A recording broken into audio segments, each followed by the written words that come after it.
আলহামদুলিল্লাহ। দর্শক, Abid agro nursery YouTube চ্যানেলের পক্ষ থেকে আপনাদেরকে জানাই স্বাগতম। দর্শক, আমরা বরাবরের মতো আবিদ এগ্রো নার্সারির যে প্রজেক্টগুলি আপনাদেরকে কন্টিনিউ যে ভিডিওগুলো আমরা দিয়ে থাকি, তারই পরিপ্রেক্ষিতে আজকে কিন্তু আমরা চলে আসলাম সেই আবিদ এগ্রো নার্সারির যে শীতকালীন যে শশার প্রজেক্টটি, তার ভিডিও নিয়ে। দর্শক, আজকে আপনাদেরকে আরেকটা জিনিস দেখাবো, সেটা হলো যে শীতকালে মানুষ শশা হয় না বা শশা আমরা করতে পারি না, কারণ অনেক সময় জালি নষ্ট হয়ে যায়, পাতা কুকরি লেগে যায়, মাকড়ের সমস্যা হয়। আপনারা কিন্তু আসলে কন্টিনিউ যদি আমরা যে কোনো জিনিস যদি না বুঝি, সেটা কিন্তু আমাদের প্রজেক্টের জন্য অনেকটা সমস্যা হয়ে যায়। তা আমরা একটা জিনিস আপনাদেরকে দেখাবো, যেখানে হলুদ কাঠ স্থাপন। এর আগেও আমি কয়েকবার আপনাদেরকে এটা ভিডিও দিয়েছি, যে আমাদের দেখেন, আমরা যদি ক্যামেরাম্যানকে একটু দেখাই, যে দেখেন আমরা এই যে জালিগুলো এখন আলহামদুলিল্লাহ সেটিং হয়ে আসছে, জালিগুলো আসছে।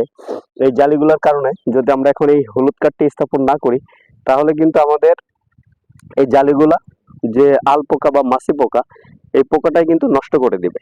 আর নষ্ট করে দিলে কিন্তু এই জালিটা নষ্ট হয়ে গেলে আপনার প্রজেক্টটা লস হয়ে যাবে। তো এই জন্য আপনাদেরকে সবসময় বলবো, আপনারা হলুদ কাঠ দেখেন এখন কিন্তু গাছ ছোট, তো এখন আপনি এই জায়গা বানলে আপনার পাবে না, তারপরে হবে, কিন্তু আপনি বানবেন এই এই মাছ বরাবর। হ্যাঁ, এইখানে একটা হলুদ কাঠ আমরা স্থাপন করছি, দেখেন এটাকে এইভাবে খুলে ফেলবেন।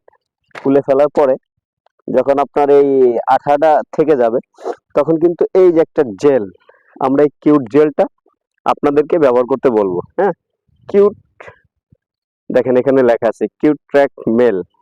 হ্যাঁ, তো এটা আপনারা ব্যবহার করবেন, কারণ এটা আপনি এইভাবে খোলার পরে একটুখানি লাগাবেন এই হাতে দিয়ে, এই যে এখানে আপনি এইখানে একটু লাগিয়ে দিবেন। আপনি এইখানে লাগিয়ে দেওয়ার পর দেখবেন কিছুক্ষণের ভিতরে এখানের অ্যাকশনটা কি আপনাদেরকে আমরা দেখাবো। আধা ঘন্টা পরে আমরা এটার রেজাল্টও আপনাদেরকে জানাবো। তো অবশ্যই এইভাবে আমি বলবো আপনাদেরকে, এই হলুদ ফাঁদটা, এই জেলটা আপনারা এইভাবে লাগিয়ে আপনার এই প্রজেক্টে আপনি কিন্তু এইভাবে অবশ্যই সেট করে দিবেন, না হলে কিন্তু আপনার কাঙ্ক্ষিত যে শশার প্রজেক্টের যে ফলন, এটা কিন্তু পাবেন না। আর অবশ্যই এই কৃষি বিষয় যে ভিডিওগুলি পেতে আমাদের আবিদ এগ্রো নার্সারি ইউটিউব চ্যানেলটি সাবস্ক্রাইব করে পাশে থাকবেন নিত্য নতুন ভিডিও পাওয়ার জন্য।